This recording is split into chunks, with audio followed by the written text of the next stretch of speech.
ဘောဂုတ္တရာစိတ်အကျဉ်း၈ပါးဆိုပြီးတော့ပြေထားပါတယ်တိဟိတ်ပုဂ္ဂိုလ်တူသည်ဝိပဿနာတရားအားထုတ်တစ်ဖြစ်ယုံနာတို့အနိစ္စဒုက္ခအနတ္တသဘောတို့ကိုဉာဏ်မျက်စိဖြင့်ထင်ထင်ရှားရှားသိမြင်တဲ့အခါသောတာပတ္တိမက်စိတ်တစ်ကြိမ်ဖြစ်၏ထို့နောက်စိတ်အချမ်းမလပဲသောတာပတ္တိဖို့စိတ်ဖြစ်၏ထိုပုဂ္ဂိုလ်သည်သောတာပန်စိတ်ကိုရောက်နေပြီတဲ့အဲ့ဒီနေရာမှာတိဟိတ်ပုဂ္ဂိုလ်ဆိုဆရာတို့လူတွေမှာအဘိဓမ္မာယလူတွေက၃မျိုးရှိတယ်ဗျ၃မျိုးရှိတယ်အဲ့ဒီ၃မျိုးကပရိသန္တိစိတ်နဲ့ဆရာတို့ခွဲတာဆွန့်အားတဲ့လူတွေလူစင်မမီတဲ့လူတွေနော်ဆရာတို့တွေ့ခဲ့ရတယ်အဲ့ဒီလူတွေကဒီကုသိုလ်ရဲ့အကျိုးတော့ဟုတ်တယ်ကဲဘယ်မှလည်းပြန်သိကုသိုလ်အကျိုးတော့ဟုတ်တယ်ဒါပေမဲ့အဟိတ်ကုသလဝိပက်နော်ကုသိုလ်အကျိုးဖြစ်ပေမဲ့အဟိတ်သိမပါတဲ့ဥပိ္ပခာတန်တိရဏစိတ်နဲ့ပြိတ္တန်ကြီးတည်တယ်ဗျာဟောဆုံးအပ်တဲ့လူတွေမွေးကြရမျက်စိကန်းနားပင်လာတဲ့လူတွေအဲ့ဒီလူစင်မမီတဲ့လူတွေဟာဒါညဖြစ်တဲ့ကုသိုလ်ကံအကျိုးပေးတဲ့အတွက်ကြောင့်အဲ့တော့ဒီစိတ်နဲ့ပြိတ္တန်ကြီးတည်တယ်အဟိတ်စိတ်နဲ့ပြိတ္တန်ကြီးတည်လို့သူ့ကိုဆရာတို့ကအဟိတ်ပုဂ္ဂိုလ်လို့ခေါ်ပါတယ်ဟောဆရာတို့ဥယျာဉ်သားတွေပြည်စုံတဲ့လူတွေနော်ဒီပုဂ္ဂိုလ်တွေကတော့မဟာဝိပဿစိတ်၈ပါးအနက်ကတဘာဘာနဲ့ပြိတ္တန်ကြီးနေကြပါတယ်အဲ့ဒီအနက်ကမဟာဝိပဿညာနာသံယုတ်စိတ်နဲ့ပြိတ္တန်ကြီးတည်ရင်အဲ့ဒါဟိတ်သုံးခုပါပါတယ်အလောဘအဒေါသအမောဟဟိတ်သုံးခုပါတဲ့အတွက်သူတိဟိတ်ပုဂ္ဂိုလ်လို့ခေါ်ပါတယ်အဲ့တော့မွေးကလေးကပြိတ္တန်ကြီးတည်ကလေးကဥမာဉာဏ်ပါတဲ့အတွက်ဒီလူတွေကဝိပဿနာရှုရင်အဲ့ဒါနော်ဇံမဲ့ဖို့အထိရသွားနိုင်တယ်မဟာဝိပဿညာနာဝိပ္ပယစိတ်နဲ့ပြိတ္တန်ကြီးသွားတည်ရင်ဒီညာနာဝိပ္ပယစိတ်နဲ့ပြိတ္တန်ကြီးတည်ရင်ဉာဏ်မပါဘူးညာနာဝိပ္ပယဆိုတော့အလောဘအဒေါသဟိတ်နှစ်ခုပဲပါတယ်ဒါကြောင့်ဒီပုဂ္ဂိုလ်တွေကိုဒွိဟိတ်ပုဂ္ဂိုလ်လို့ဆရာတို့ခေါ်တယ်နော်ဒါကြောင့်ဆရာတို့ကဒီတရားအထုတ်တာချင်းတူတိဟိတ်ပုဂ္ဂိုလ်မှဇံမဲ့ဖို့ရနိုင်တယ်ကဲဆရာတို့ကမဂ္ဂင်၈ပါးလို့ဖျားပြောသွားတယ်နော်ဒီဒိဋ္ဌံသွားတဲ့လမ်းစဉ်ဒီလမ်းစဉ်မဂ္ဂင်၈ပါးကိုဆရာတို့ကသီလသိက္ခာသမာဓိသိက္ခာပညာသိက္ခာလို့ဒီလိုသိက္ခာ၃ပါးဖွဲ့ပါတယ်သီလကိုအခြေခံရတယ်နော်သီလစင်ကြယ်တဲ့အခါမှာအဲ့ဒါစိတ်စင်ကြယ်ဒုတိယစိတ်တက်ရတယ်အဲ့ဒီဒုတိယစိတ်တက်တာကသမာဓိသိက္ခာလို့ခေါ်ပါတယ်။ခုကဇံသမာဓိထိရောက်နေတာသမာဓိသိက္ခာပြည့်စိတ်ကစင်ကြယ်သွားပြီ။စိတ်စင်ကြယ်သွားတဲ့အခါကျတော့အလင်းထွက်ပါတယ်။အမတန်ဆူရှာတောက်ပါတယ်အလင်းထွက်ပါတယ်။အဲ့ဒီအလင်းအကူအညီနဲ့ဝိပဿနာရှုလို့ရပါတယ်။ဝိပဿနာရှုတဲ့အခါမှာဆရာတို့ခန္ဓာကိုယ်နဲ့နော်စိတ်ကိုယ်နဲ့စိတ်ကိုဖွဲ့စည်းထားတဲ့ပရမတ်တရားတွေအထိထိုးထွင်းမြင်အောင်ရှုရပါတယ်ထိုးထွင်းမြင်အောင်ရှုရပါတယ်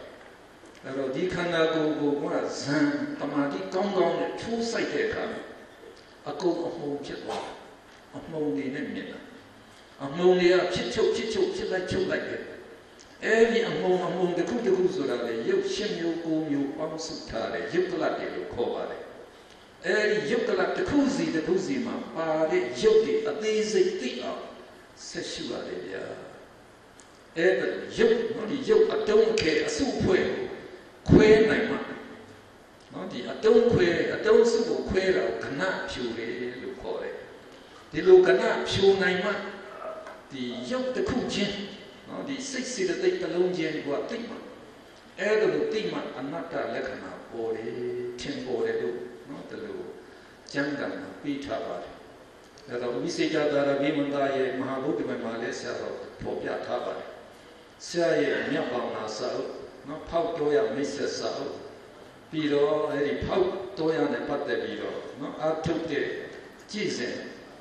အစုံတော့ပြအဲ့ဒါနော်လူရင်းလေးသိတော့အောင်လို့ဆရာတို့ထုတ်တာအမြတ်ဆုံးပန်းတိုင်းဧကံပိုင်းပထမတွဲဒုတိယတွဲဒါကအဲ့ဒီဝိပဿနာနဲ့ပတ်သက်ပြီးဆရာရဲ့ ဒါအာရဆုံးစာအုပ်ပါပဲညဆုံးပန်းတယ်ဧကံပိုင်ပရမတ်တွေတူကြွယ်ပြီးတော့ဟာခတ်တူလူချင်းချင်းပဲနော်ဝိပဿနာဘယ်လိုရှုရလဲသိချင်တယ်ဆိုရင်တော့ပြီးခဲ့တဲ့ဆရာတို့ကဘာအေးထိတ်ပြီးကဘာဗုဒ္ဓဘာသာညီလာခံမှာဖောက်တော်ရဆရာတော်နဲ့နော်ဆရာနဲ့ပေါင်းပြီးတော့ဆရာတို့စာရဏနှစ်ဆောင်တင်ပါတယ်တမထဘာဝနာ၌အောင်မြင်ပေါက်မြောက်ခြင်းဝိပဿနာဘာဝနာ၌အောင်မြင်ပေါက်မြောက်ခြင်းဆိုပြီးတော့စာရဏနှစ်ဆောင်ဆရာတို့တင်ပါတယ်နော်ဒီတင်လိုက်တဲ့ရည်ရွယ်ချက်ကတမထဘာဝနာမှာနော်ကမ္မထံ40ဖရာကမှတ်ပေးထားတယ်အဲ့တော့ဒါရီရှမမင်္ဂန်ရှုပိုင်းဇံကမက10ပါးထိရတယ်အဲ့ဒီဇံအလုံးရတယ်အဲ့ဒါလိုပေါက်မြောက်အောင်ရှုနိုင်တယ်ဆိုတဲ့ဟာကိုဒါဆရာတို့ကကဘာကိုတင်ပြတာပဲအသိပေးလိုက်တာပါပဲပြီးတော့ဝိပဿနာပဲသွားရင်လည်းပဲနော်ဒါဝိတ္တုတိမက်ကဆိုတာကတော့အဲ့ဒါဆရာတို့နော်ဝိပဿနာတတိတရားရှုပွားဖို့အတွက်ဆိုတော့အရေးကြီးဆုံးကျင့်ကြံပဲအဲ့တော့တုတ်တံအများကြီးမှာနော်မဖျားဟောထားတဲ့အဲ့ဒီတရားအထုတ်တဲ့အချက်လက်တွေအားလုံးကိုဝိတ္တုတိမက်ကမှာစုပေါင်းပြီးတော့ဒါရှင်မပုဗ္ဗဂေါတမထေရကတော့ယဟန်နာလိုပဲသမုတ်ကြပါတယ်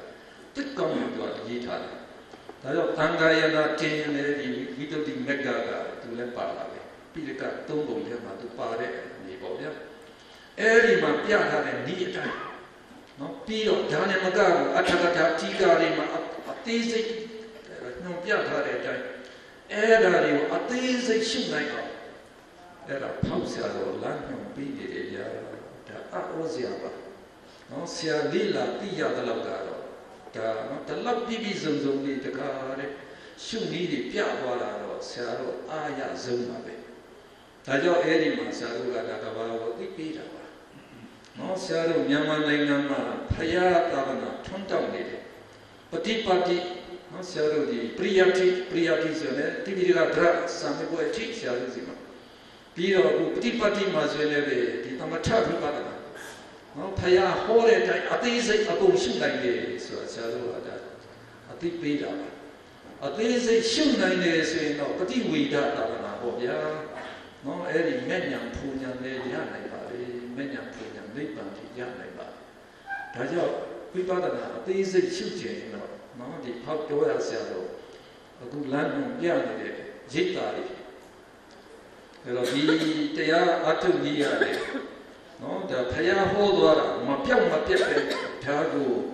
ကဘာကိုဖြတ်ချီနိုင်အောင်ရည်ကြီးတယ်ဆိုပြီးတော့ဟိုမှာနော်ဆရာဥဆောင်ပြီးတော့ဟိုမှာ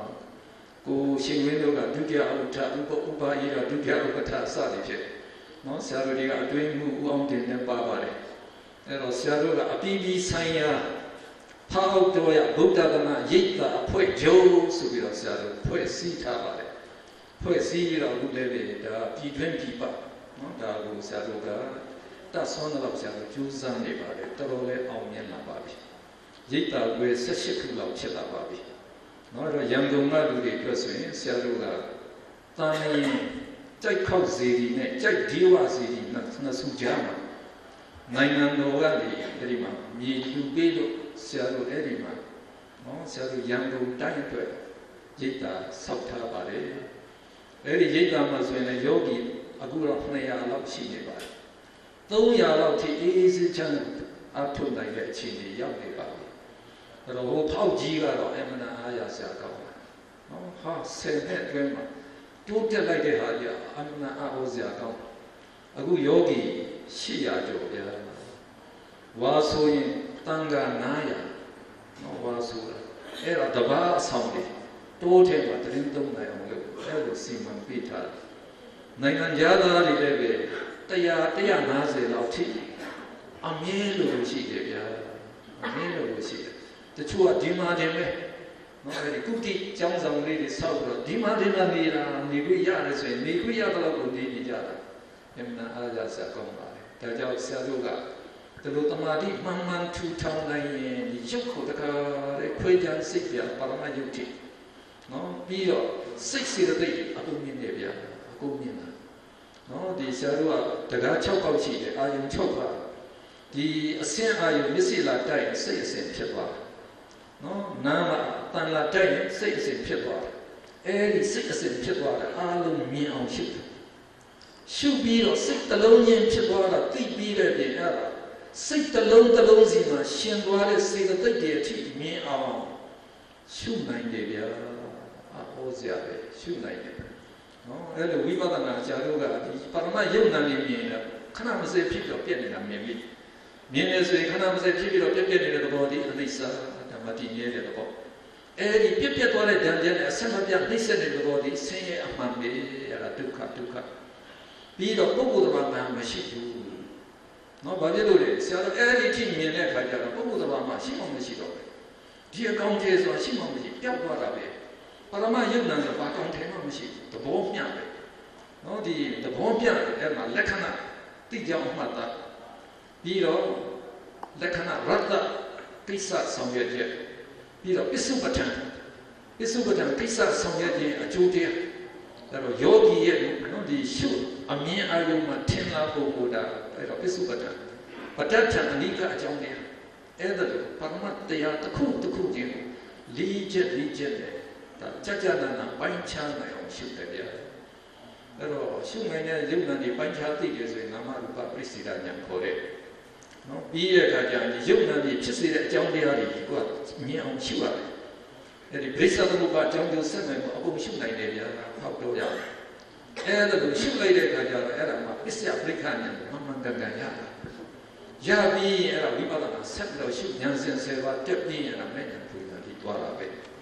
နော်ဆရာတို့ကအရေးကြီးဆုံးကတော့ဆရာမြင်တာကတော့ဘုရားရဲ့ယဉ်ကျေးမှန်းချက်ကလည်းအဲ့ဒီမဲ့ဉာဏ်ပူဇာတိရအောင်ဘုရားကဟောကြားတာမြတ်စွာဘုရားဟောတဲ့တရားအားလုံးသည်တဲ့ဝိမု ക്തി ရတ္တအနှစ်သာရတစ်ခုပဲရှိတယ်ဝိမု ക്തി ရတ္တဆိုတာကတဏှာဝဆင်းမှာလွတ်မြောက်ခြင်းဆိုတဲ့အဲ့ဒီနော်အနှစ်သာရတစ်မျိုးတည်းရှိတယ်ဆိုလိုတာဘုရားဟောတဲ့တရားအားလုံးသည်အဲ့ဒီတဏှာဝဆင်းမှာလွတ်မြောက်အောင်ဥတည်ပြီးတော့ဟောတယ်နော်ဒါကြောင့်အဲ့ဒီဥတည်ချက်အတိုင်းဆရာတို့ကကျူးစာအားထုတ်မယ်ဆိုရင်ကိုလည်းမဲ့ဉာဏ်ပူဉာဏ်ရနိုင်ပါတယ်တမက်တပူရလိုက်ရင်အဲ့တော့မဲ့ဉာဏ်ရလိုက်တယ်ဆိုတာနဲ့ဆရာတော်အရိယာသူတော်စင်ဖြစ်သွားအဲ့တော့အရိယာသူတော်စင်တော့သူပါထူးတယ်နော်ကြည့်လိုက်တော့ရုပ်တွင်ကတော့ဘလောက်မှထူးမှာမဟုတ်ငကိုတိုင်းပဲပေါ့ဒါပေမဲ့သောတာပတ္တိမဲ့ဖြစ်သွားရင်ဒိဋ္ဌိနဲ့ဝိသိကိစ္စသူကပယ်လိုက်ပြီအဲ့တော့အာဟုကိုစိတ်ချက်ပါနော်ဆရာတို့ဆိုကဒိဋ္ဌိဒီလောဘမှုစိတ်8ပါးမှာဒိဋ္ဌိကတာတမ်းပြုတ်စိတ်4ပါးပါပါတယ်အဲ့ဒီဒိဋ္ဌိကတာတမ်းပြုတ်စိတ်4ပါးမှာဖြစ်တော့ပါဒိဋ္ဌိမရှိတော့ဘူးနော်အယူလွဲမှုဆိုတာမရှိတော့ဘူးပြီးတော့ဝိသိကိစ္စယုံမှားတန်ရမရှိတော့ဘူးဘုရားတရားသံဃာနဲ့ပတ်သက်ပြီးတော့နော်ဒါကြောင့်သူ့မှာကအဲ့ဒီအရိယာဖြစ်သွားတော့လောဘဒေါသမောဟတွေအမှန်ပါသွားနေပါသွားပြီဆိုတဲ့အတွက်၅ပါးသီလဆိုတော့ကောင်းကောင်းလုပ်တယ်ဘုရားတရားသံဃာမဖိတ်မတုံမလှုပ်တော့တက်ပြီးကြည်ညိုတယ်နော်အဲ့ဒါလိုကြည်ညိုတဲ့အတွက်အပေတကားပိတ်တယ်အဲ့ဒါမှဆရာတော်အမခံချက်အပြည့်ရတာပေါ့ဗျာအပေဘဝဘယ်တော့မှမရောက်တော့ဘူးဆိုတော့အဲ့ဒါမှတကယ်နော်အမခံချက်အပြည့်ဝရတော့တယ်ဆိုတော့ပျော်ပျော်နေတော့ပေါ့ဗျာမကြိုက်တော့နေလို့ရသေးတယ်ဝိကာခါတို့အနာတပိတို့တော့ဘုံစင်ဆံသွားမယ်လို့ပြောတာကိုနော်ဘုံစင်ဆံသွားလို့ရတယ်ဗျာအဲ့တော့ကာမဘုံမှာ9ဘဝဆိုတော့နတ်ပြည်6ထပ်လူပြည်နဲ့ဆိုတော့9ဘုံမို့လေတဘဝတဘုံကိုနေသွားလို့ရတယ်ပြီးရင်တော့ဖြမဘုံတွေအစစ်စစ်ကဆက်နေသွားလို့ရသေးတယ်အဲ့တော့အဲ့ဒါလည်းနေရရင်ချိနှုတ်ဖို့တော့မကောင်းဘူးကဲကောင်းပြီကြာဆရာတို့မဲ့ဉာဏ်၄စိတ်ကိုအောက်မှာပြထားပါတယ်လောကုတ္တရာမက်ဆေ့၄ပါးပါတယ်လို့သောတာပတ္တိမက်ဆေ့သက္ကဒါဂာမိမက်ဆေ့အနာဂာမိမက်ဆေ့အာရတမက်ဆေ့အဲ့ဒီမက်ဆေ့ရပြီးတာနဲ့ကြိုင်နဲ့သူ့ရဲ့အကျိုးဖို့စိတ်ဖို့ဆိုတာလေဖလားဆိုတာအဲ့ဒီဝိပဿနာတူပဲအကျိုးပဲမဲ့ရဲ့အကျိုးဖို့စိတ်၄ပါး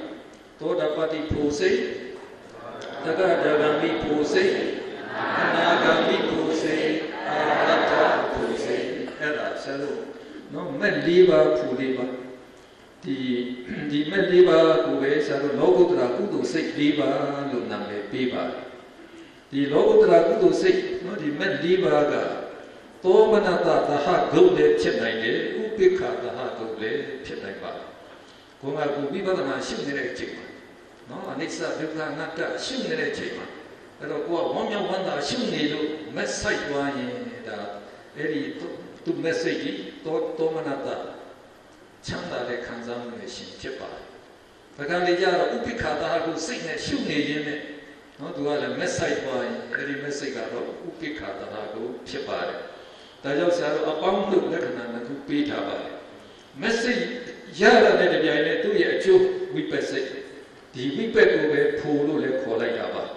အဲ့တော့လောကုတ္တရာဝိပဿစိတ်၄ပါးသည်ဖို့စိတ်၄ပါးပဲဖြစ်ပါတယ်လောကုတ္တရာကုသိုလ်စိတ်၄ပါးသည်မက်စိတ်၄ပါးဖြစ်ပါတယ်အဲ့တော့ဆရာတို့ဒီမက်၄ပါးဖို့၄ပါးကဇံမတက်ပဲနဲ့ဥပဇာရတမာတိအခြေခံပြီးတော့ဝိပဿနာရှုသွားတဲ့ပုဂ္ဂိုလ်တွေတဲ့လိုမက်၄ပါးဖို့၄ပါးပြသွားနိုင်ပါတယ်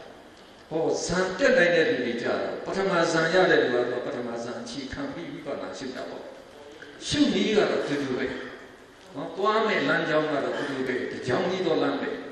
ဒါပေမဲ့ကိုအခြေခံတဲ့တမာတိချင်းမတူဘူးဒါလေးပဲဥပဇာရတမာတိကြတော့တမာတိကလည်းနည်းနေတယ်ပေါ့ဗျာ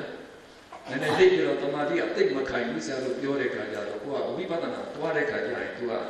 ခက်နေနေသွားမယ်တော့ရှိပါတယ်ဟောကိုကဒုက္ခဇံကြီးရတဲ့လူတွေကြတော့စိတ်ဆွမ်းအမတန်ထက်တယ်အမတန်အလင်းအားကလည်းကောင်းတယ်ဆိုတော့တော်လည်းရှင်းရှင်းလင်းလင်းမြင်သွားတယ်ဆိုတော့ရှုသွားတဲ့ခါကျတော့သူကရှင်းရှင်းလင်းမြင်တော့မြန်လေးနဲ့တက်သွားနိုင်တာပေါ့ဗျာဒါလေးပဲကွာရှုပုံကြီးကတော့တူပါပဲနော်အဲ့တော့ပထမဇံနဲ့အခြေခံပြီးတော့ဝိပဿနာရှုလို့မဲ့ရသွားရင်အဲ့ဒီသူသောတာပတိမဲ့ဒီပထမဇံနဲ့ရှင်တယ်လို့တလူဆရာတို့ယူရမှာဖြစ်ပါနော်အဲ့တော့သူ့ရဲ့ message ကပထမဇာနဲ့ရှင်သူ့ရဲ့ဖို့စိတ်ကလည်းပထမဇာနဲ့ရှင်လို့မှာပဲပေါ့ဟောနောက်တစ်ယောက်ကသူကဒုတိယဇာကြည့်ကြတော့ဒုတိယဇာခြေခံပြီးဝိပဿနာရှုရင်သူ့ရဲ့သောတာပတိ message ဒီဒုတိယဇာနဲ့ရှင်မှာပေါ့ဗျာတတိယဇာခြေခံတဲ့လူကတတိယဇာနဲ့ရှင်မယ်သုဒ္ဓဇာခြေခံရင်သုဒ္ဓဇာနဲ့ရှင်မယ်ပိစမဇာခြေခံရင်ပိစမဇာနဲ့ရှင်တယ်ဒါကြောင့်သောတာပတိ message ၅ပါး꿰သွားပါတယ်ဇာ၅ပါးနဲ့နော်အလှည့်ကြတာရှင်သွားတဲ့အတွက်၅မျိုး꿰သွားတဲ့တိုက်ပါပဲသောတာပတိမေစိတ်၅ပါးရှိတယ်လို့သောတာဖို့စိတ်၅ပါးလည်းဒီတိုင်းပဲနော်ရှိတာပဲပေါ့ဗျာအဲ့တော့ဆရာတို့သောတာပန်ဖြစ်ပြီးတော့ဒုတိယနော်ဒီမေစိတ်ရအောင်ဝိပဿနာပြန်ရှုပါတယ်ဒီရှုတဲ့အခါမှာလည်းပဲခုနကပထမဇာနဲ့ခြေခံရင်ရတဲ့တက္ကရာဂမိမေစိတ်ကြီးပထမဇာနဲ့ရှင်မယ်ဒုတိယဇာခြေခံဒုတိယဇာနဲ့ရှင်မယ်တတိယဇာညတတိယဇာနဲ့ရှင်မယ်သူလည်းပဲဇံ၅ပါးဆိုတော့သောတာတက္ကရာဂမိမေစိတ်၅ပါးတက္ကရာဂမိဖို့စိတ်၅ပါးအလားတူပဲအနာဂမိမေစိတ်၅ပါးအနာဂမိဖို့စိတ်၅ပါးအရထမေစိတ်၅ပါးအရထဖို့စိတ်၅ပါးဆိုတော့စုစုပေါင်းလိုက်တော့မေစိတ်အကျေက20ဖို့စိတ်အကျေ20ဆိုတော့လောကုတ္တရာအကျေ40ရှိတယ်လောကုတ္တရာအကျဉ်းကတော့10ပါးဇံ၅ပါးနဲ့မြောက်လိုက်တော့40ဖြစ်သွားတာပါပဲအဲ့တော့ဒါကတော့သမထယာနိကလမ်းလို့ခေါ်ပါတယ်သမထဆိုတာဇံအခြေခံပြီးတော့ဝိပဿနာရှုရင်အဲ့ဒါကို message နော်အကျေ20ဖို့စိတ်အကျေ20ထိဖြစ်နိုင်ပါတယ်ဒါဖြစ်နိုင်တဲ့စိတ်တွေအကုန်ဒါပြောသွားခြင်းဖြစ်ပါတယ်ကဲဒါဆိုရင်တော့စိတ်တွေအားလုံးကပြည့်စုံသွားပါပြီဆရာတို့စာမျက်နှာ51အလေးမှာ message အကျေ20ခေါ်နည်းကိုပြထားပါတယ်အဲ့တော့နော်ဒီဇာကဆရာတို့ဇံ၅ပါးဟာဒီ message ၅ပါးကိုဒီမှာဒီဇံ၅ပါးနဲ့ရှင်းတဲ့အတွက်ကြောင့်သဒ္ဒဇံတိကတော့သောမနတသဟကုတ်ဖြစ်မယ်ပိစမဇံကတော့ဥပိ္ပခသဟကုတ်ပေါ့အဲ့တော့ဒီ message ကြီးပြောတဲ့အခါမှာစောစောကဇံစိတ်ခေါ်နည်းတိုင်းဆရာတို့ခေါ်သွားတာပါပဲကဲအောက်ကသောတာပတ္တိ message ၅ပါးခေါ်နည်းလေးဆရာတို့ဖတ်ကြည့်လိုက်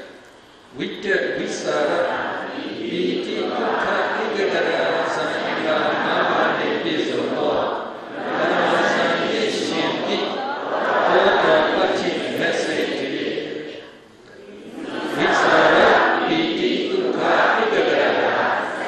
ဃာဒီပါနိပိစုံသောယုဂစံတိရှင်တိသောတာပတ္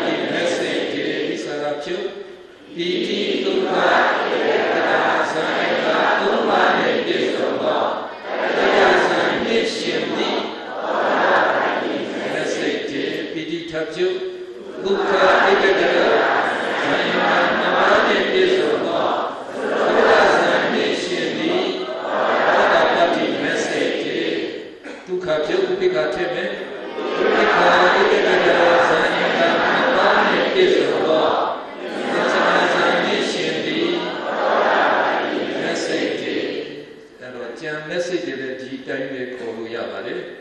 ဖိုစိတ်တွေလည်းဒီတိုင်းပဲခေါ်ပါတယ်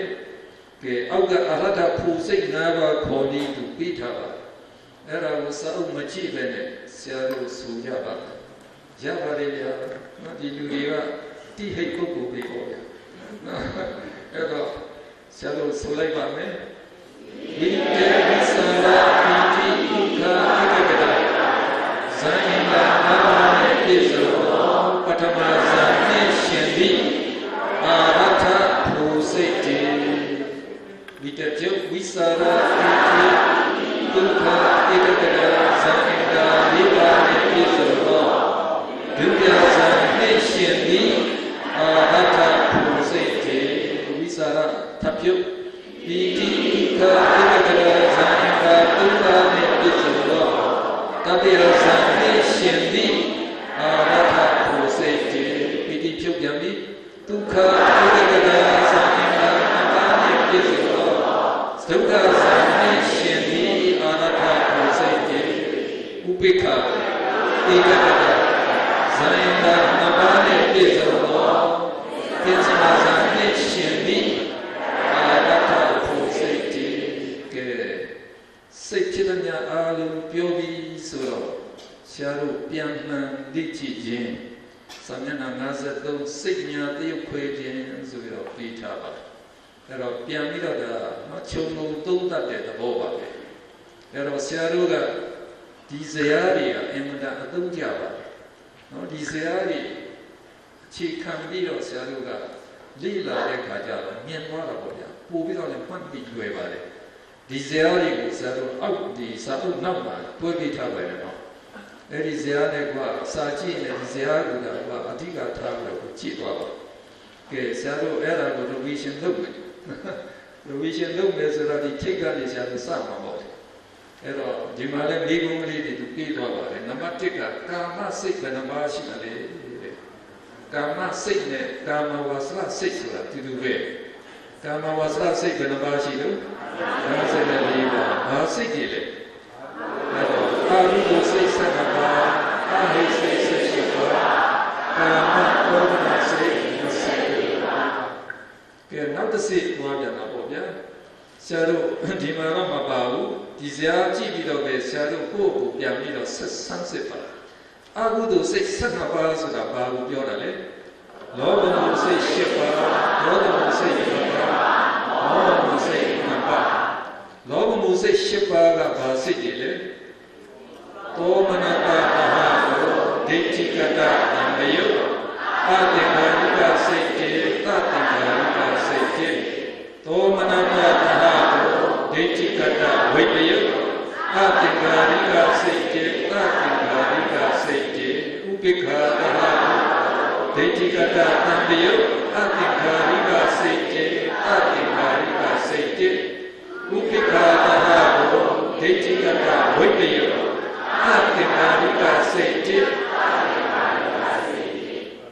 အဘိဓမ္မာစာမေးပွဲဖြေရင်နော်သူတို့ကအဲ့ဒါကိုမေးတာပဲလောဘမှုစိတ်7ပါးပေါ်ပြပါအဲ့ဒါဆိုရင်ကဆရာတို့ရွတ်သွားတဲ့အတိုင်းဒီပါဠိနော်ဒီ7ကြောင်းလေးကိုရေးချအဲ့လိုရေးချနိုင်လို့ဒီပါဠိနော်ဒီစာလုံးပေါင်းနေတယ်ကွာလိုပဲကူလေးမှတ်ပြီးပါလေ့ကြည့်ရတယ်ဗျလေ့မကြည့်တိုင်းနော်စိတ်ထဲကတော့သိတယ်လို့ပဲဒါပေမဲ့ဟိုရေးဖို့ကလက်ကမတက်ဘူးဗျမတော့ဘူးအဲ့တော့ကွာလေ့ကြည့်ကြရတာဒါနော်ရေးပြီးတော့လေ့ကြည့်သွားတာမှပဲလွယ်လွယ်လေးနဲ့ကွာဖြေလိုက်ပါတယ်တခါဒေါသမှုစိတ်ဘယ်နှပါးရှိလဲ2ပါးရှိပါတယ်ဘာစိတ်တွေလဲသူတို့ကြတော့ဒေါမနတတဟကိုပဋိက္ခသံယုအသင်္ခါရိကစိတ်တေမောဟမှုစိတ်လည်း2ပါးရှိပါတယ်ဘာစိတ်တွေလဲဥပိ္ပခာတဟကိုဝိသိကိစ္စသံယုစိတ်တေဥပိ္ပခာတဟကိုဥဒ္ဒစ္စသံယုစိတ်တေဆရာတို့တို့ဖတ်သွားရင်အဓိပ္ပာယ်ပါတော့တိအောင်လို့လုပ်တော့ပေါ့နော်အဓိပ္ပာယ်လည်းတိအောင်လုပ်အဲ့တော့မောဟမှုစိတ်2ပါးမှာအသင်္ခါရိကသသင်္ခါရိကမခွဲတာကတူလောက်မထက်ဘူးတဲ့နော်ဘယ်စိတ်ကနောက်စိတ်ထက်ပ ပို့ပြီးတော့ထက်မြက်တယ်လို့ပြောလို့မရပါဘူးတဲ့ပြောလို့မရတဲ့အတွက်အသင်္ကာရိကသသင်္ကာရိကမဖွဲပြီးတော့အဟိစိတ်78ပါးကဘာစိတ်တွေတို့အကုသလဝိပက်စိတ်9ပါးအဟိကုသလဝိပက်စိတ်10ပါးအဟိကရိယာစိတ်3ပါးအကုသလဝိပက်စိတ်9ပါးကဘာစိတ်တွေလဲဥပိ္ပခာရဟကိုစကုဝိညာဉ်စိတ်ဥပိ္ပခာရဟကိုသောတာဝိညာဉ်စိတ်ဥပိ္ပခာရဟကိုဂာနဝိညာဉ်စိတ်ဥပိ္ပခာရဟကိုဇိဝဝိညာဉ်စိတ်ဒုက္ခတဟကိုကာယဝိညာဉ်စိတ်ဥပိ္ပခာရဟကိုသမ္ပတိဆိုင်စိတ်ဥပိ္ပခာရဟကိုသံဃိရဟစိတ်ဒါလည်းသံဝေမေကုံမှာသူတို့နော်ဒါကိုတိုက်ရိုက်ပြီးတာပေါ့အကုသလဝိပဿနာ9ပါးပေါ်ပြပါစေတာကိုအကြီးချလိုက်ပြီးသွားတာပဲဒီ9ပါးသိရင်အဟိကုသလဝိပဿနာ10ပါးလည်းသိတာပေါ့ဗျာနော်အဲ့တော့ဆရာဆံဝဲဖြေတုန်းကတော့သူတို့ကဘာရေးခိုင်းနေဆိုမောမှုစိတ်2ပါးနဲ့အဟိကရိယာစိတ်3ပါးပေါ်ပြပါတဲ့အဲ့တော့အဲ့ဒါလိုလေသူတို့ကမေ့နိုင်တာပေါ့ဗျာအဲ့တော့အဟိကရိယာစိတ်3ပါးလည်းရေးပါတယ်နော်အထူးသဖြင့်လက်ခုကဥပိ္ပခာတဟတို့ပင်စဒွါရဝိဇံစိတ်ဥပိ္ပခာတဟကိုမနောဒွါရဝိဇံစိတ်အဲ့တော့ဒီကတော့သောမနတသာကိုဟာတိတုပ္ပစိတ်သူတို့ကဥပိ္ပခာတဟကိုဒီဖြစ်နေတယ်ဆိုတဲ့ဟာကနော်ဒီအာယုမျက်စိမှာထင်လို့ပင်စဒွါရဝိဇံတွားဆင်ញံနှလုံးသွင်းတဲ့အခါဒီအာယုမသိသေးဘူးမသိသေးတဲ့အခါကျတော့ခံစားမှုကတော့ဥပိ္ပခာတဟကိုပဲဖြစ်တယ်မြင်သိစိတ်ကတစ်ချက်ကလေးမြင်သွားတဲ့အချိန်မှလည်းဒီအာယုကောင်းတယ်မကောင်းဘူးဆိုမသိသေးဘူးမသိသေးတဲ့အတွက်ကြောင့်သူတို့ဥပိ္ပခာတဟဂုတ်တိပဲဖြစ်ကြပါတယ်ကဲပြီးတော့ဆရာတို့ကာမသောကနာစိတ်24ပါးကဘာစိတ်တွေလဲမာကုသိုလ်စိတ်10ပါးမာဝိပ္ပစိတ်10ပါးမာပရိယစိတ်10ပါးမာကုသိုလ်စိတ်10ပါးနာမည်ခေါ်တာဆိုတော့ကလောဘမှုစိတ်10ပါးအတိုင်းရမယ်အဲ့ဒါလည်းပဲစာမေးပွဲမှာနော်မာကုသိုလ်စိတ်10ပါးပေါ်ပြပါလားဆိုရင်ကိုကဒါကိုရေးပြရုံပဲပေါ့သောမနတသာကိုညာနာတံပယုအသင်္ကာရိကစိတ်တေသသင်္ကာရိကစိတ်တေသောမနတသာကိုညာနာဝိပယုအသင်္ကာရိကစိတ်တေသသင်္ကာရိကစိတ်တေနောက်၄ပါးကသောမနတဥပိ္ပခာတဟကိုလို့ပြောင်းလိုက်ရုံပါပဲနော်ကဲမဟာကုသိုလ်စိတ်၈ပါးခေါ်တဲ့အတိုင်းမဟာဝိပဿနာစိတ်၈ပါးမဟာပရိယစိတ်၈ပါးဒီအတိုင်းပဲနာမည်ပြီးသွားပါတယ်ကာမနော်ကာမဝါစာစိတ်ကာမစိတ်54ပါးပြီးတော့ဆရာတို့နောက်တစ်စိတ်ဒီစာအုပ်မှာနာမနှစ်လို့ပြီးတာမဟက်ကုစိတ်29ပါးတဲ့အဲ့တော့မဟက်ကုစိတ်ဆိုတာဘာစိတ်ကိုပြောတာလဲရူပဝါစာစိတ်15ပါးရဲ့အရူပဝါစာစိတ်15ပါးရဲ့ပေါင်း29ပါးကိုခေါ်တယ်မဟက်ကုဆိုတာဘာအဓိပ္ပာယ်ရှိတော့မြတ်သောအဖြစ်ကိုရောက်တဲ့စိတ်ကိုတဲ့မဟက်ကိုစိတ်ကိုခေါ်တယ်တဲ့ကာမစိတ်ကြီးတဲ့ပို့ပြီးတော့သူကမြင့်မြတ်တယ်အစိမြင့်တယ်ဗျာဒါတော့ဒီမဟက်ကုတ်ဆိုတာနော်ပို့ပြီးတော့အစိမြင့်တဲ့စိတ်ဒီမဟက်ကုတ်စိတ်ထဲမှာရူပဝါစာစိတ်15ပါးအရူပဝါစာစိတ်15ပါးပါတယ်ကဲဒီမှာလည်းကိုယ်နဲ့ပြန်ပြီးတော့နော်အသိစိတ်ပြပါရူပဝါစာစိတ်15ပါးဘာစိတ်ကြီးလဲရူပဝါစာကုသိုလ်စိတ်5ပါးရူပဝါစာဝိပဿနာစိတ်5ပါးရူပဝါစာကရိယာစိတ်5ပါးကဲရူပဝါစာကုသိုလ်စိတ်5ပါးဘယ်လိုခေါ်လို့ဒါကြတော့ဇံစိတ်တွေဆိုတာဇံအင်္ဂါနဲ့ပြရတယ်သို့သော်ရှာခေါ်တော့တဲ့အတိုင်းဝိတ္တဝိစာရပိတိဒုက္ခဧကဂတဇံအင်္ဂါ5ပါးနဲ့ပြည့်စုံသောပထမဇံကုသိုလ်စိတ်တွေပြီးတော့ဝိတ္တပြုတ်ဝိစာရပိတိဒုက္ခဧကဂတဇံက၄ပါးနဲ့ပြည့်စုံသောဒုတိယဇံကုသိုလ်စိတ်ဒီတိုင်းခေါ်သွားလို့ရပြီးတော့ဝိပဿနာကရိယာစိတ်နဲ့ဒီတိုင်းပဲခေါ်ပါတယ်ကုသိုလ်စိတ်ဆိုတဲ့နေရာမှာဝိပဿနာကရိယာစိတ်ပြောင်းပြီးရုံပါပဲပြီးတော့အရူပဝါစာစိတ်12ပါးမှာအရူပဝါစာကုသိုလ်၄ဝိပဿနာကရိယာ၄ပါပါတယ်အရူပဝါစာစိတ်၄ပါးသိဖို့ကဒီနာမည်၄ခုတော့သိထားအာကာသနိသယရဏဝိညာဉ်နိသယရဏအာကိဉ္စညာယရဏ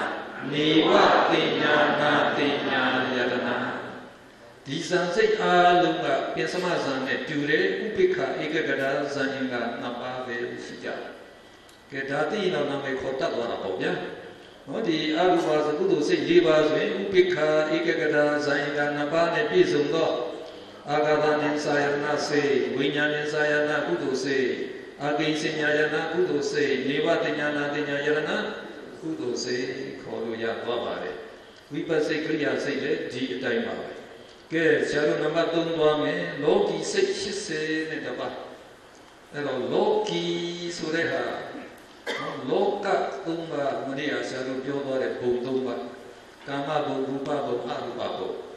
No, Erago, the Bumba Udra Ogata Loka Lupore. Tarawari Chindere Bumtana Bobia. Eri Tarawari Alunguro, Tata Loka Lupore. Eri Tata Loka Tarawari, Chissy, Bari, Yunan de Adibe. Eri Yunan de Ara, Tenkara Loka Lupore.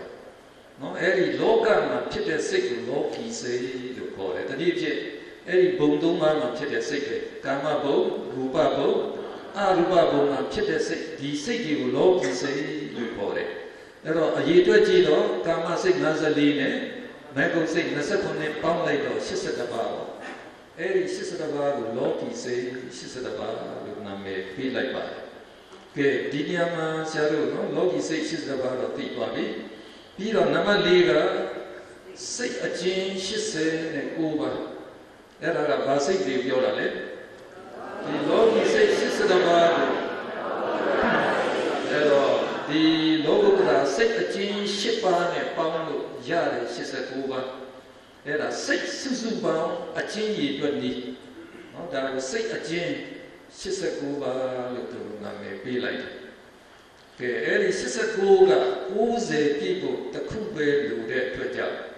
Some people droga, the Kuya who's a don't like it. And I let Wabuda, she tired. And our shadows and what she let them away, big woman. Say the Kuya who's a Shinjaba. Say the Kuya who's a Kuga. Malila Galegajano, Patopsi like Pasika, the Kuya who's a Chipadi say. Era Madi Boga, no? Eri the Kuyosura, Eri Yoga, no? Ya Pelle, the Chowdi, Tata Yoga to a Biora. Yogliori is a deep the Rupa Yoga. Zaru Biora Yugna, Pass, no Patane, the Tata Yoga, the Rupa Yoga. Or the Kuyo goes in Eri Yogsura, Yogliora, the Biora. Who's the Kuyo, the Secretary, she said, Bubago, Sulubadi, the Luapia, Bobia.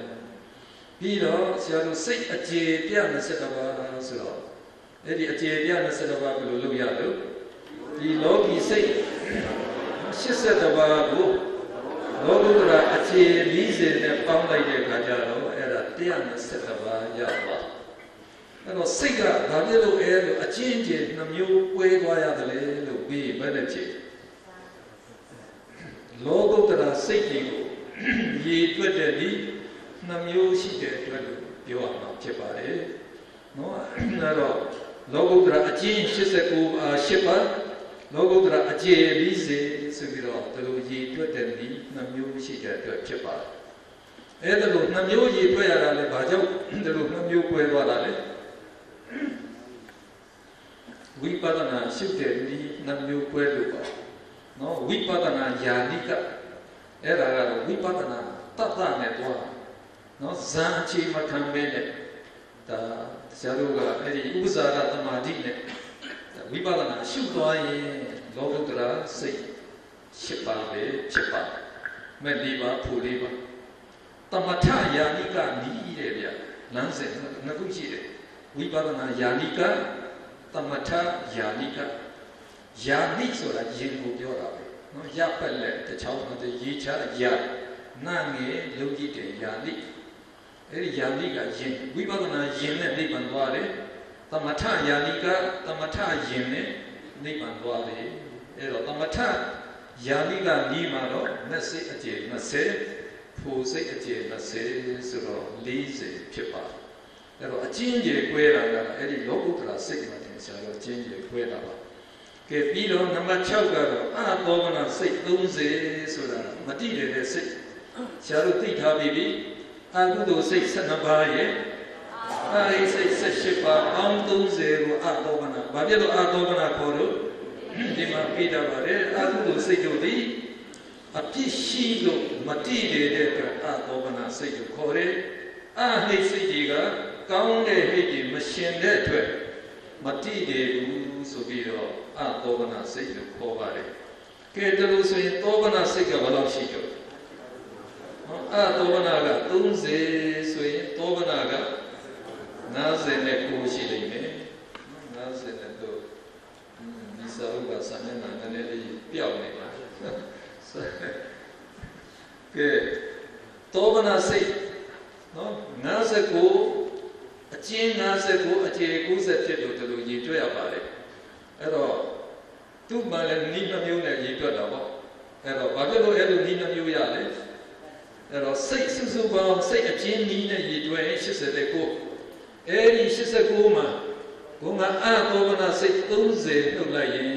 59ရပါတယ်။နော်ဒါတောပနာစိတ်59ပါပဲ။အဲ့ဒါမှမဟုတ်ကြတော့အခြေကြီးတွက်လိုက်ရင်121လို့သွားယူအဲ့ဒီမှာ30နှုတ်လိုက်ရင်ဘယ်လောက်ရမလဲ။91ဒါကြောင့်တောပနာစိတ်အချင်း59အခြေ91လို့ဒီလိုသုံးတာပါ။ဒါတော့ဆရာစောလေးခဏလေးလဲပြီး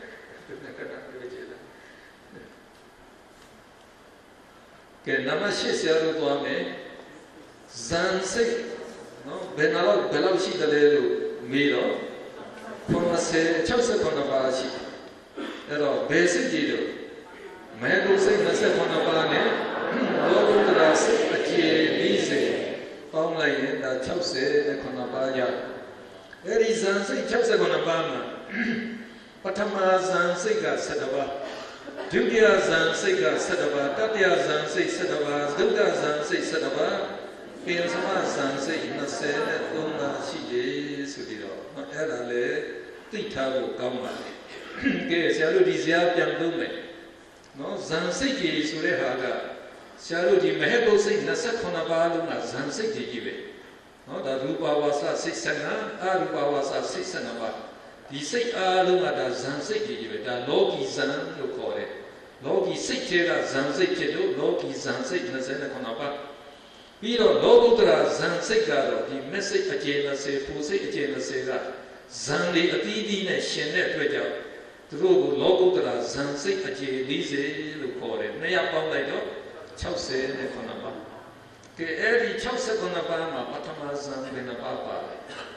ဒုတိယဇန်ဘယ်နှပါးပါတယ်အဲ့တော့ဒါလေးဒီဇာတ်လေးဆရာတို့ကြည့်လိုက်ရင်ဒီပထမဆုံးအကွက်ကလေးကြည့်လိုက်ရူပဝါစာကုသိုလ်ဇန်၅ပါးမှာ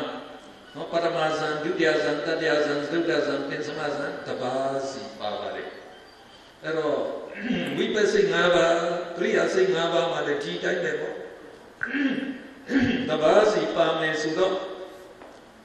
ရူပဝါစာစိတ်15ပါးမှာပထမဇန်ဘယ်နှပါးရှိ3ပါးဒုတိယဇန်3ပါးတတိယဇန်3ပါးသုတ္တဇန်ပင်စမဇန်အဲ့တော့3ပါးစီလို့မှတ်ထားပါအရူပဝါစာစိတ်12ပါးလုံးကိုပင်စမဇန်နဲ့ထည့်ရဘာဖြစ်လို့လဲဇန်အင်္ဂါကပင်စမဇန်နဲ့သွားတူလို့နော်သူတို့လည်းဥပိ္ပခာဧကဂရဇန်အင်္ဂါ2ပါးပဲရှိတယ်ဆိုတော့ပင်စမဇန်နဲ့တူလို့အဲ့တော့ဒီ12ပါးကပင်စမဇန်နဲ့မှထည့်ပြီးတွေ့ရတယ်လို့မှတ်ထားပြီးရင်ဆရာတို့လောကုတ္တရာဇန်40ဆရာတို့ပြန်ကြည့်သောတာပတိမက်စိတ်၅ပါးမှာပထမဇန်ဒုတိယဇန်တတိယဇန်သုတ္တဇန်ပင်စမဇန်တပါးစီပါပါတယ်ကျန်တဲ့မဲ့၅ပါးဒီမှာလည်းဒီတိုင်းပဲတပါးစီဆိုတော့ပထမဇန်၄ပါးဒုတိယဇန်၄ပါးတလို့မရှိဘူးလားပြီးတော့ဖိုစိတ်တွေကလည်းဒီတိုင်းပဲသွားမယ်ဆိုတော့နော်ဖိုစိတ်မှလည်းပဲဒီပထမဇန်ဒုတိယဇန်တတိယဇန်သုတ္တဇန်ပင်စမဇန်တပါးစီပဲဆိုတော့တို့လည်းပဲနော်၄ပါးစီပေါ့ကဲနှစ်ခုပေါင်းလိုက်တော့အဲ့တော့ဒီကပထမဇန်၄ပါးဒီက၄ပါးဆိုတော့10ပါးရဒုတိယဇန်လည်း10ပါးတတိယဇန်10ပါးသုတ္တဇန်ပင်စမဇန်ကဲအလုံးပေါင်းခုနကဒီမှာပထမဇန်3ပါးဒီမှာပထမဇန်10ပါးပေါင်းလိုက်တော့7ပါးရပထမဇန်7ပါးဆိုရင်ဒုတိယဇန်လည်း7ပါးပဲတတိယဇန်လည်း7ပါးပဲသုတ္တဇန်လည်း7ပါးပဲပင်စမဇန်ကြတော့ Eri Satobama, Bunga Aru Bawasa, Sanapa, Bambi, Bambi on the Senate Maya Babale. Ke Namakoga, Zati Bida, Yakwere, Eri Zati Sura, Muyo Zati, the Niji Amusa, Lurima, to Amusa Quero, Siki Guleverima, Amusa Quevare. Say do doing Agudo, Gudo, Wipe Kriya, Subiro, Amusa, Ligu, Shipade, Ero Diziama, Saruga, Eri Amusa, Liva, Pebita, Ero Saruchi, no, da Dizia, Tiamas, and Agudo say, Daria Gudo say, Daria Wipe say, Da Kriya say, Era, Amusa, Liva, Babe. Hobino? Amusa Deva Vare, Agudo say Tamu, Amusa Tamu Bobia, Agudo, Pishi the Siki, Piro Gudo Sega, Musa Tamu, Wipa Sega Tamu, Gria, Setamu, Limu, the Lude. Kesaru Erima Leve, Samuema, Jaro, Druga, and Sita Bobia. No Silla Kaja and Druga, Ugoma. Sharu Kama say Hansen and Liba. No Kama say Hansen Liba. Agudo say, Wipa say, Gria say. Mihazi, Pawangani, the Lumbi. Elderman hold the Ruga. Kama sick, Nasa, Kama Sikigo, Amusa Achi Quabiaba. Ero Bapia. Okay, Kama sick, Nasa Ditema, I would say Benababa. I would say Sakaba, Dalawe Pia, Udo say Shepa. We per say, Konena Shepa, Sana, Navada Shena Tapa. Nasena Duma, no, Kamasiga Ditito. Ero di Ninjam Tisuro, Ero di Vipasigi, Alu Yuarabo. No, Nasena Duma. Kriya Siga, Done Shipam Setaba. Era de Chi, like you may. Kuti, no, the Yuarabobia, Agudu say Sanaba, Kudo say Shipa, Vipasi, Nasena Duma, Kriya say Setaba, Bibi, Chiapa. Kerala to be Mehebo say Nasakonaba. No, Nasakonaba go Biosa Liva Api Crabia Bas and Dita Quepe. Pero Dina Quema, Salo, Agudo say Payala, Agudo say Mapa, Mishipa, no, Bido, Kudo say Palabaro.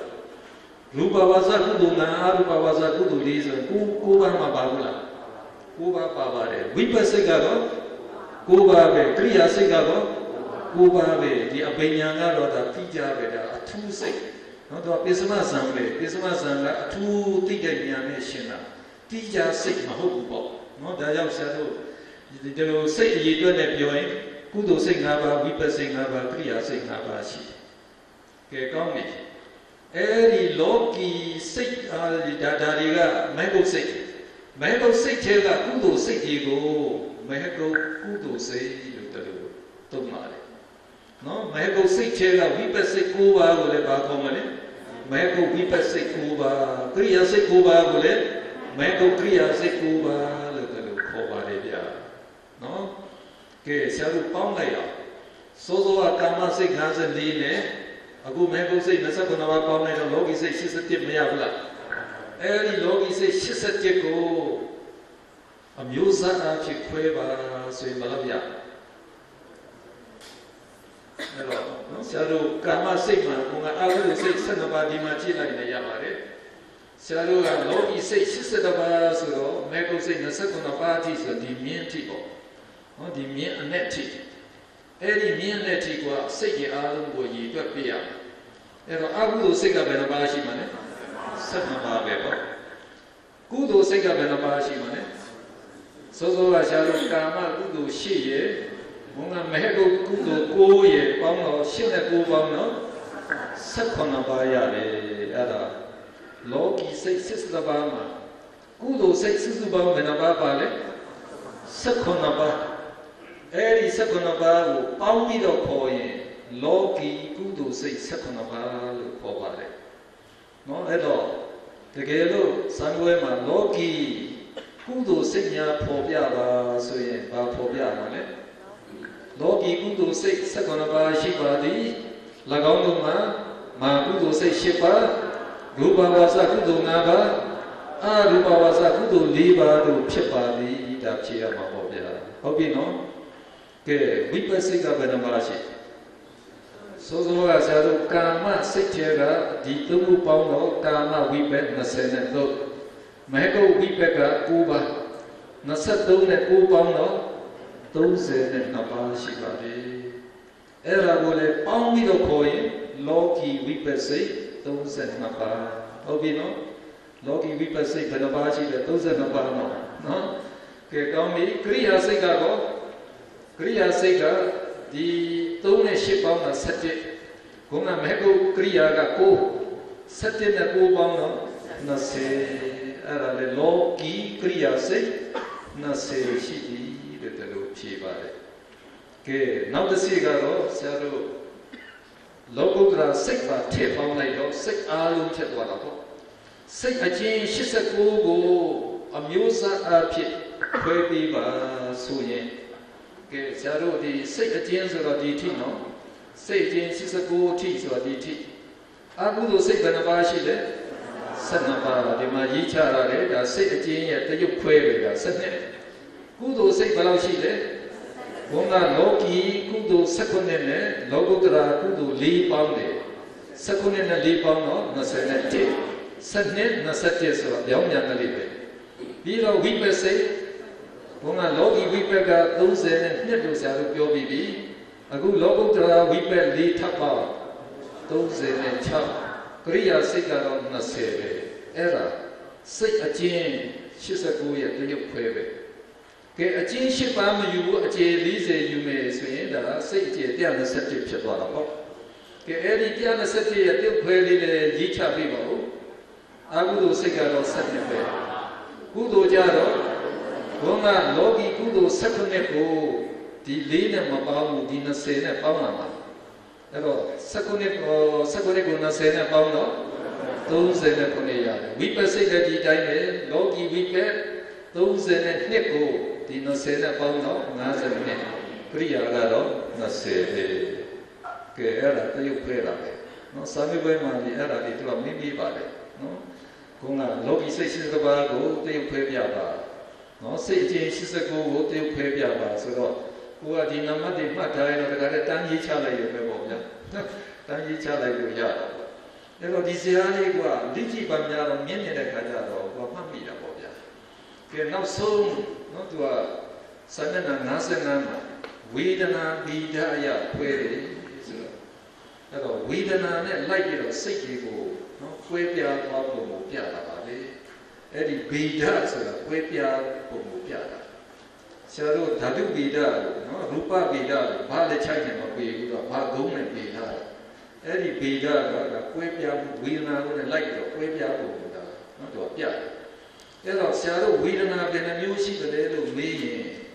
ကဲဆရာတို့စိတ်ဇယားမှာကြည့်လိုက်ရင်ဝေဒနာဆရာတို့9မျိုးပြခဲ့တာတွေ့ရမှာဖြစ်ပါတယ်နော်ဆရာတို့ဒီအပေါင်းသင်္ကေတတွေကိုဒါသောမနတဝေဒနာလို့ဆရာတို့ခေါ်ပါတယ်အနှုတ်သင်္ကေတတွေကတော့ဥပိ္ပခာဝေဒနာနဲ့ရှင်တဲ့စိတ်တွေပြီးတော့နော်ဒီဒေါသမှုစိတ်နှစ်ပါးကတော့ဒေါမနတဝေဒနာနဲ့ရှင်တဲ့ပြီးတော့ဒုက္ခဝေဒနာနဲ့ရှင်တဲ့စိတ်ကဒီတစ်ခုပါပါတယ်ဒုက္ခနဲ့ရှင်တဲ့စိတ်ကဒီတစ်ခုအဲ့တော့ဒုက္ခဝေဒနာဒုက္ခဝေဒနာအာလုံးဝေဒနာ9မျိုးပါနော်အဲ့တော့စိတ်တိုင်းမှာဝေဒနာရှင်ရတယ်အဲ့ဒီဝေဒနာကတော့9မျိုးရှိနိုင်တယ်အဲ့ဒီဝေဒနာ9မျိုးကိုဇာတ်နာ55မှာနော်ဆရာတို့ဇယားလုပ်ထားပါတယ်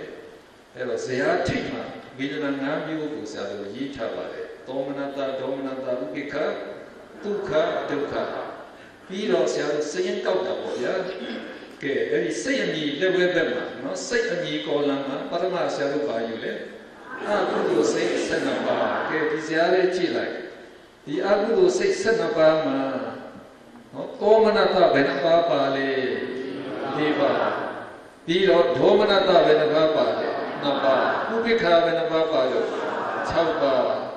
ဒါပဲရှိတယ်အဲ့ဒါစင်းနဲ့ထည့်လိုက်တာပဲနော်သောမနတ4ဒေါမနတနဲ့ဥပိ္ပခာ6ဒုက္ခမရှိဘူးဒုက္ခမရှိဘူးကဲနောက်တစ်ကြောင်းအောက်ဆင်းအဟိစိတ်18ပါးကဲဒီအခွက်ကိုယူတယ်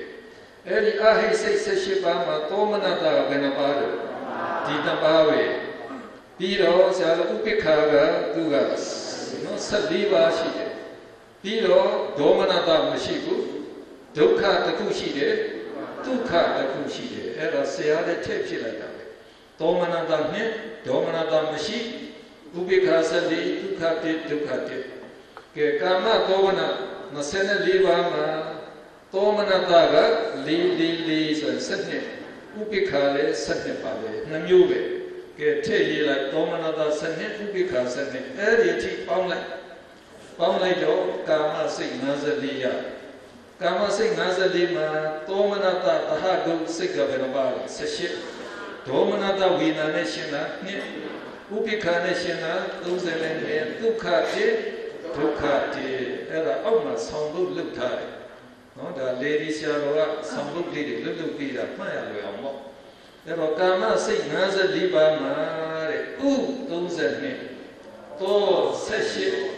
do ne du ti de ke u ga ubekha 30 ne ba to domanata 18 ba do domanata 2 ba du dukkha tu ga dukkha tabasi so no da di sambugli matai kama sik 54 ye vidana ne no kwe pya bum sia lo ti twa ba ke apo ga zaya sia lo that set mai kama sik 54 pi ro sia lo ba yu lo so ro di mahebuk sik 29 ba yu ba le ke di sia ma ji mahebuk sik 29 ba ma tomanata bena ba ro li so 17 be ubekha gaဒီက3ဒီက7ဆိုတော့15အဲ့ဒါလေးရေးချတာပါပဲသောမနတ7ဥပိ္ပခာ7အဲ့ဒီထိပေါင်းလိုက်တော့ဆရာတို့လောကီစိတ်87မရဘူးလားနော်ကာမစိတ်54ငါးခုစိတ်29ပါးပေါင်းတော့လောကီစိတ်80ပါးအဲ့ဒီထဲမှာသောမနတစိတ်ဘယ်နှပါးပါလဲ30သောမနတနဲ့ဥပိ္ပခာ49ဒုက္ခတိကဲအောက်ကဆောင်ဖို့ဒုတိယအကြောင်းတော့လောကီစိတ်80ပါး၌ဥဇောတတ္ထသောတေတဒေါဒွဒုတုဧတအဲ့တော့ဒုတုတစ်ပြောတာနဲ့ဒုတုအပြောတာနဲ့တူပါပဲအဆိုတာဧကဆိုတာတစ်ကိုပြောတာပဲပေါ့နော်အဲ့တော့ဒုတုတစ်တော့ကိုကတစ်တယ်နဲ့ဒုတုတစ်ပြောလို့ရပါတယ်ကဲတရုပ်တော့လိုက်တော့ဥကဥပိ္ပခာဇောကတော့ဇောကတော့သူက4လို့ဒီမှာကောက်ထားတယ်တတ္တကတော့9ပေါ့လေအဲ့တော့ဇောဥပိ္ပခာတာကိုစိတ်က49ပါသောမနတတိန်တဆိုတာ30ကိုပြောပါတယ်ပါဠိက3ဆိုနော်တိန်တဆိုတာ30ဒေါဒွအဲ့ဒီဒွာတို့ဒွေတို့ဒွေတို့ကနှစ်ကိုပြောပါတယ်ဒါတော့ဒေါဒွဆိုရင်ဒေါသမှုစိတ်2ပါဒုတုအဆိုတော့ဒုက္ခတိဒုက္ခတိပါပဲကဲဆရာတို့ကနောက်ဆုံးကတော့နော်ဆရာတို့အဲ့ဒီအပေါ်ဇာလေးပြန်ကြည့်ပါဦးပြန်ကြည့်တော့လောကီစိတ်80ပါးပြီးတော့ဆရာတို့လောကုတ္တရာစိတ်သွားပါတယ်လောကုတ္တရာစိတ်သွားတဲ့ခါကျတော့ဒီအချင်း8ပါးကိုဆရာတို့ယူလို့မရဘူးဘာဖြစ်လဲဒီအချင်း8ပါးကသောမနတဥပိ္ပခာရောနေတဲ့အတွက်ကြောင့်မကွဲဘူးဆိုတော့သူ့ကိုခြံထားလိုက်တော့ဒါကြောင့်ဒီလောကုတ္တရာအခြေ40ပဲယူလိုက်တော့သောမနတဘယ်လောက်ပါတော့16ဒီမှာလည်း16ဆို30နဲ့နှစ်ဖြစ်သွားတယ်ဥပိ္ပခာကတော့ဒီက4ဒီက4ဆို8ပေါ့ဗျာအဲ့ဒါလေးဇာတ်လေးပေါင်းထည့်လိုက်သောမနတ32ဥပိ္ပခာ8ပေါင်းလိုက်တော့စိတ်အခြေ120ပါးမှာသောမနတတာကုစိတ်က60နဲ့2ပါးဒေါမနတနဲ့ရှင်နာ2ပါးဥပိ္ပခာ55ဒုက္ခတိအဲ့ဒါနောက်ဆုံးဆောင်လို့စိတ်အခြေ121၌ဥပင်စေစေသောသဒွေဒေါဒွေဒုတုဧဥပိ္ပခာပင်စေစေပင်စလို့ယူပါတဲ့ပင်စေစေပင်စယူလိုက်တော့9ရတော့55ပေါ့ဗျာဥပိ္ပခာ55ရသွားပြီသောမနတသဒွေသကတော့သတ္တမ6ဒွေကနဲ့ဆို62ရပြီဒေါဒွေဒေါမနတ2ခုဒုတုဧဆိုတော့ဒုက္ခတေကဲအဲ့ဒီထိရှားလို့နော်ဒါကြည်ညက်ပြီးဆိုရင်တော့စိတ်ပိုင်းလာလို့ကောင်းကောင်းကြည်ညက်ပြီးလို့မှတ်ယူလို့ရပြီအဲ့တော့အဲ့ဒီဇာတ်ကြီးတော့ဘုရားတို့ဆန်းစစ်တယ်လို့ပဲဆန်းစစ်တော့အဲ့တော့ဆန်းစစ်ဖြေနိုင်တယ်ဆိုရင်တော့ဒါစိတ်ပိုင်းကောင်းလို့ကြည်တော့ပါပဲ nên mắm mì ông chi nhẹ ông này chú sa chả bà xia rồi khăn hết qua bà mẹ xì tật tích bay rồi xì tật tích gì số là bà cũng khó ra đấy rồi thì mà xia rồi mình pi thà bà đấy xì ngay mì tuệ tuệ xì cụ chè đấy tổ tia đi cụ xì tật tích được khó bà đấy xì tật tích được khó này bố tuệ ông đã inga liyan này pi sung nhau này Eri inga liya ga ikopada ga da Pali yuwa teaching mo tuwa ika ga tit upada ga phit jin takhu be shi de so de ha ga siat ne siat ta tit ji atu tu phit de tpyai ne phit ta siat siat ta tit pi lo ika niroda so chuk nyin yaအဲ့တော့ချုပ်ငိမ့်ခြင်းနဲ့တစ်ခုပဲရှိတယ်ဆိုတော့စိတ်နဲ့စိတ်တွေဗျိုင်းသူချုပ်တယ်ဗျိုင်းသူဖြစ်တယ်ဗျိုင်းသူချုပ်တယ်ဧကာလံပနအဲ့တော့ပါဠိမှာကာကိုကနဲ့အခွဲလို့ရတယ်ဧကကတစ်အလံပနကအာယုံနဲ့ဗျာအလံပနအရမဏအဲ့ဒါအာယုံကိုပြောတာအာယုံကလည်းတစ်ခုပဲဆိုတဲ့ဟာကစိတ်ယူတဲ့အာယုံကိုပဲစေတသိက်ကြီးလိုက်ယူပါတယ်တဲ့စိတ်စေတသိက်ကြီးအာယုံတစ်ခုတည်းကိုယူပါတယ်ဧကဝတ္ထုကအဲဒီဝတ္ထုဆိုတာစိတ်စေတသိက်ကြီးမိတဲ့ရုပ်တယ်ဗျာနော်ဆရာတို့ယုံနာနှစ်ပါးရှိတဲ့ပုံလေးမှာစိတ်ကြီးကရုပ်ကိုမိပြီးတော့ပဲဖြစ်ရတယ်နော်ရုပ်ကိုမမိဘဲနဲ့မဖြစ်နိုင်ဘူးဟိုအရူပဘုံမှာပဲရုပ်မရှိတော့အဲဒီမှာစိတ်ကြီးပဲဘုံမှာကြတော့ဘာဝနာရဲ့အစွမ်းကြောင့်တဲ့စိတ်ကရုပ်မမီရပဲနဲ့ဖြစ်တယ်။ကြံတဲ့ရုပ်နာရှိတဲ့ဘုံမှာတော့စိတ်ကရုပ်မီရတယ်ဗျာ။ဒါစိတ်ကတကူကြီးတယ်ဆိုပေမဲ့ရုပ်မရှိရင်ဒီစိတ်ကမဖြစ်နိုင်ဘူး။နော်ဒါကိုရုပ်ကိုလည်းတော့ပယ်လို့မရဘူးပေါ့။စိတ်နဲ့ရုပ်ကတွဲပြီးတော့ပဲလုပ်လို့ပါ။အဲ့တော့စိတ်တစ်လုံးဖြစ်ဖို့ကအဲ့ဒီမီတဲ့ဝတ္ထုရုပ်လည်းရှိရတယ်။အာယုံလည်းရှိရတယ်ဗျာ။အဲ့ဒီအာယုံကိုဆွဲတွယ်ပြီးတော့ဝတ္ထုရုပ်ကိုမှီပြီးတော့မှပဲစိတ်ကြီးကဖြစ်နိုင်တာတဲ့ကဲအဲ့တော့ဆရာတို့စေတသိက်ဖြစ်ဖို့အဲ့ဒီအင်္ဂါ၄ပါးနဲ့လည်းပြည့်စုံရမယ်နောက်စာမျက်နှာ52ခုနဲ့စေတသိက်စုစုပေါင်းဘယ်လောက်ရှိတော့52ပါးရှိပါလေအဲ့ဒါကို၃မျိုးအရင်ခွဲတယ်အညတမန်နော်အညတမန်နာပါဠိကအညတမန်နာကိုမြန်မာအညတမန်စေတသိက်73ပါးအဲ့ဒီအညတမန်73ပါးကတော့ခြားနေစေတသိက်တွေပဲတနည်းပြောရင်နှစ်ဖက်ရစေတသိက်ဘယ်လိုနှစ်ဖက်ရလဲကုသိုလ်စိတ်နဲ့လည်းရှင်နိုင်တယ်အကုသိုလ်စိတ်နဲ့လည်းရှင်နိုင်တဲ့စိတ်တွေဖြစ်ပါတယ်စေတသိက်တွေဖြစ်ပါတယ်ပြီးတော့အကုသိုလ်စေတသိက်14ပါးဆိုတော့အဲ့တော့အကုသိုလ်ဆိုအပြစ်ရှိတာပေါ့ဗျာအပြစ်ရှိပြီးတော့မကောင်းကျိုးပေးတဲ့စေတသိက်တွေပါပဲအကုသိုလ်စေတသိက်14ပါးပြီးတော့သောဗနာစေတသိက်သောဗနာကတည်တဲ့စေတသိက်ဆိုတာလှပတည်တဲ့စေတသိက်ဆိုတော့ကောင်းတဲ့စေတသိက်က25ပါးရှိတယ်တဲ့အဲ့တော့စိတ်ကိုဒီစေတသိက်ကြီးခြေလဲနေပါတယ်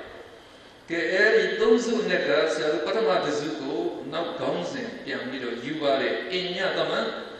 စေတသိက်73ပါးအညတမန်စေတသိက်ကြီးကိုလေဒီဆရာတော်ကဆောင်းထုတ်လုပ်ပေးထားတာကကောင်းဆိုးနှတ္တခတ်တိုင်းနံတမန်အညတိရတတဲ့ကောင်းဆိုးနှတ္တကောင်းတဲ့စိတ်နဲ့ရောဆိုးတဲ့စိတ်နဲ့ရောအဲ့တော့ဆိုလိုကတော့ဆရာတို့စိတ်ကိုနော်အတောပနာမတိတဲ့စိတ်ပြီးတော့တောပနာတိတဲ့စိတ်တဲ့လိုနှမျိုးခွဲတယ်အဲ့ဒီနှမျိုးလုံးနဲ့နော်ရှင်နိုင်တဲ့စေတသိက်တွေဖြစ်ပါတယ်တဲ့ကောင်းဆိုးနှတ္တခတ်တိုင်းငံဆိုတော့စားနဲ့နိုင်တာပေါ့ဗျာအဲ့တော့စားကဟင်းလေးမှလည်းထည့်ရတယ်ဟင်းပြူမှလည်းထည့်ရတယ်ဟင်းတိုင်းမှမပါဘူးလားအေးအဲ့တော့ခတ်တိုင်းငံဆိုတော့ဒီစေတသိက်တွေအဲ့ဒါလိုရှင်းပါတယ်တမန်အညဆိုတော့အညတမန်